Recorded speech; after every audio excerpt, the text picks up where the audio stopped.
Hi kids, today we're going to learn about the ant and the grasshopper. The ant and the grasshopper were best friends with very different personalities. The grasshopper would spend his days sleeping or playing his guitar, while the ant would collect food and build his ant hill. Every now and then, the grasshopper would tell the ant to take a break. However, the ant would refuse and continue to complete his work. Soon the winter had appeared, which made the days and nights cold. One day, while the colony of ants were busy drying some grains of corn, the grasshopper, who was extremely weak and hungry, came up to the ants and asked for help.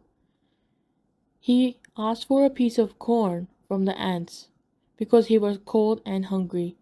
The ants replied that they had worked so hard all summer while the grasshopper had relaxed. Why would they ever help him?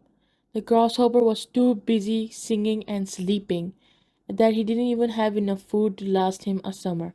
This was the grasshopper's mistake.